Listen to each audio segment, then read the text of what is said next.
નમસ્કાર મિત્રો, જય સોમનાથ. આપણા ભારત વર્ષના પનોતા પુત્ર અને આપણા માનનીય વડાપ્રધાન શ્રી નરેન્દ્રભાઈ મોદીના નેતૃત્વમાં એમની ગૌરવવંતી હાજરીમાં સોમનાથ સ્વાભિમાન પર્વ જ્યારે ભવ્ય અને દિવ્યતાથી 1000 વર્ષ પછી ઉજવવા જઈ રહ્યો છે. 1000 વર્ષ પહેલા થયેલા આક્રમણોથી લઈ અને આજના વૈભવ સુધી આ પર્વ કેવલ ભારત વર્ષની વિશ્વને કંઈક આધ્યાત્મિક ચેતનાની કંઈક અદ્ભુત ઝાંખી કરાવવાનું છે. જ્યારે આપણા વડાપ્રધાન શ્રી નરેન્દ્રભાઈ મોદી આધ્યાત્મિક રીતે પણ સોમનાથ સાથે કંઈક ને કંઈક જોડાયેલા છે. કારણ એ ભગવાન સોમનાથ આપણા 12 જ્યોતિર્લિંગમાં પ્રથમ જ્યોતિર્લિંગ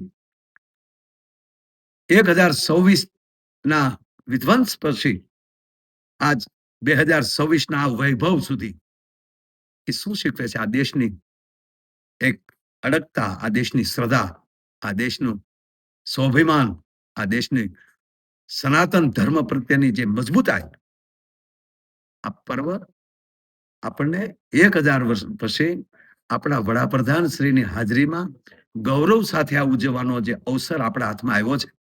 આવો આ પર્વથી વિશ્વને સનાતનતાની શક્તિનો માર્ગ મળવાનો છે અને એ માર્ગના પંથે આપણે પણ સાથે બધા જોડાઈએ અને ભગવાન સોમનાથ, આપણો સોમયોનાથ, એ પણ આપણી ગરવી ગુજરાતને એક અદ્ભુત, આપણું આનાથી બીજું તીર્થ ન હોઈ શકે એવા આપણા ભગવાન સોમનાથને જય જયકાર કરીએ અને આ પર્વમાં આપણે આવવાનું ચૂકશો નહીં. જય સોમનાથ.